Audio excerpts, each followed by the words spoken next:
Robin's with you in the afternoons. This is Robin also here on The Vine, and I'm also joined by Jane Ehrman with imagesofwellness.com. Hi, Jane. Hi. Good Hi. to be back, Robin. Oh, it's always great to have you here on The Vine. Well, we're talking earlier about how school started today, and everyone's probably trying to find their routines again after taking a few months off. Even if your kids were going to daycare or summer camps, it's still tricky finding that routine again that is school, and given how busy life is, it does seem like breakfast can be kind of hit or miss. Sometimes it's that last thing that we do, right? And getting kids of all ages up and out the door, dressed and with everything they need for the day can be pretty hectic. Breakfast doesn't always fit in for some, and adults can be the same way. How can you help us? Like, how important would you say breakfast is? Robin, many people in healthcare refer to breakfast as the most important meal of the day. Why?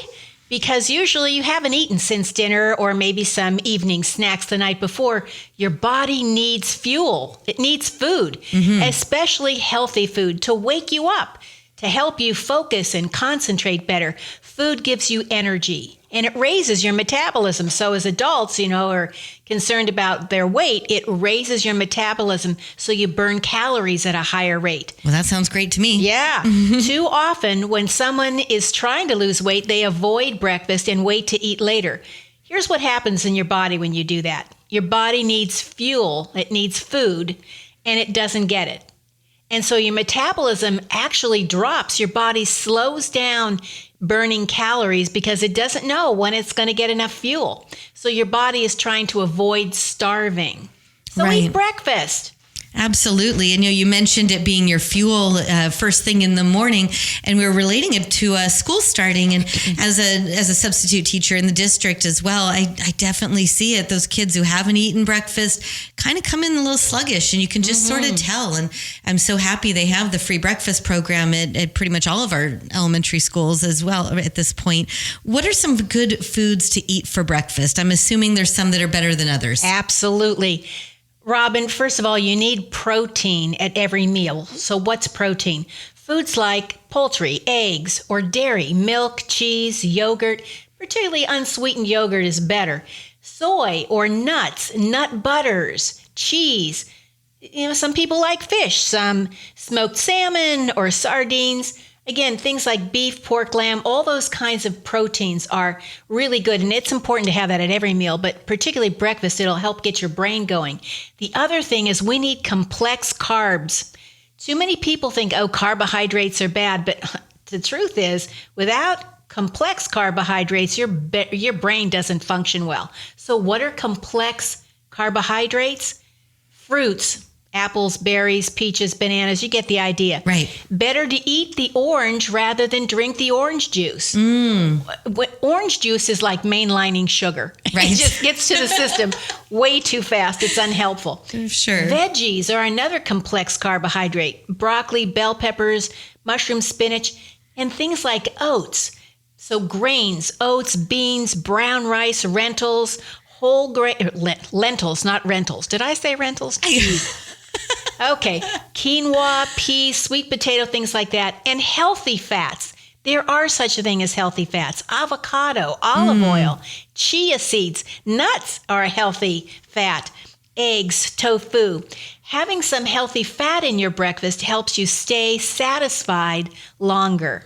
So you could spread that avocado on, some whole grain toast or something, or just eat it with a spoon. Yeah, and throw some cherry tomatoes on top of that. Sure, why not? There you go. So these foods will give you the best energy, have good fiber and important nutrients to help you stay healthy and well and satisfied longer. That's so great. Well, what kind of foods should we avoid? Because I know there's plenty out there that we think of as breakfast foods. There are. So avoid the sugary foods. Many boxed cereals really don't have much nutrition in them.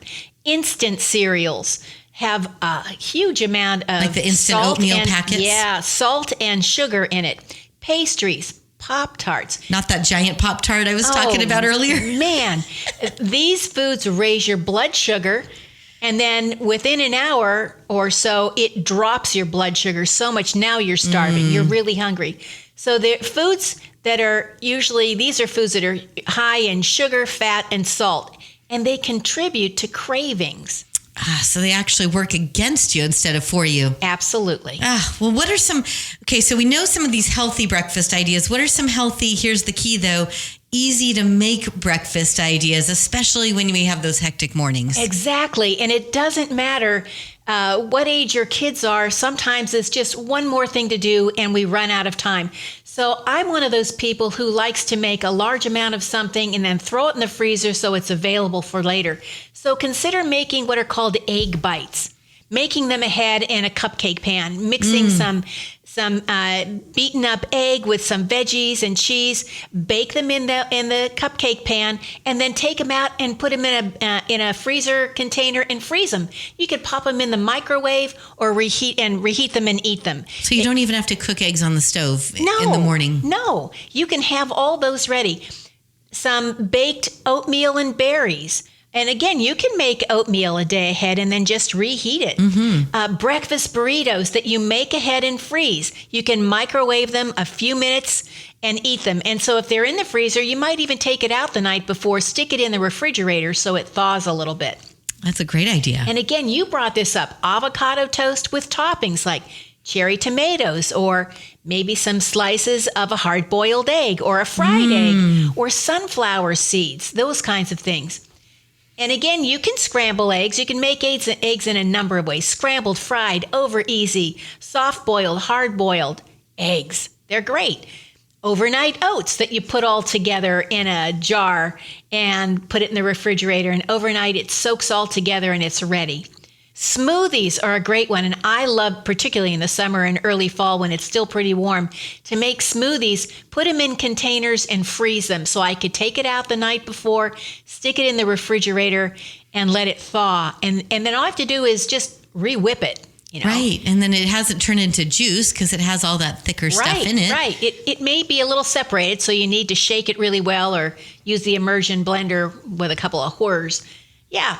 So breakfast casseroles. And if you have a large family, again, a breakfast casserole is great. You can make it the night before and bake it in the morning, or you could even bake it that night, let it cool, cut it into squares, and then warm it up the next day. Right. Yeah. And sometimes those are even better the day after. Absolutely. Breakfast sandwiches, PB&J, egg sandwiches, nut butter, and fruit slices. There's so many different kinds of nut butters these days, too, because of everybody's peanut allergies. Exactly. It's not even just almond butter. The school district, I've noticed in their breakfast that they offer, have sunflower butter.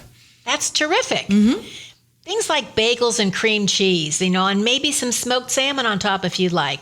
My grandsons used to love that when they were in high school. And then leftovers.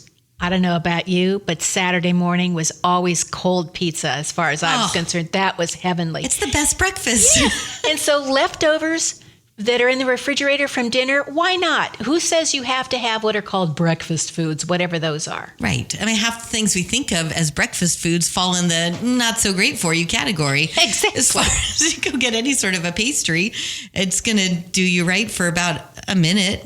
Exactly. Well, great. So start your day with foods that help you to power through your morning.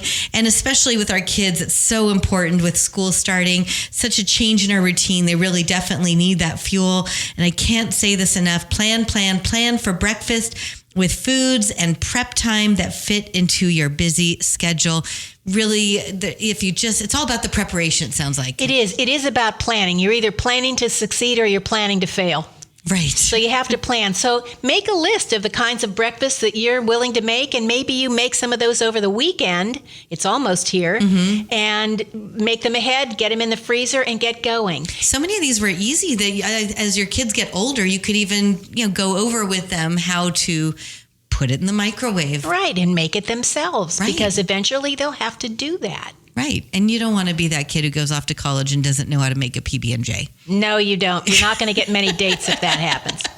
No, I've actually heard stories from both my daughters about the kids in the dorm, that how little they knew. Frightening, So isn't it? start them off now. Get them going with their breakfast. Yes.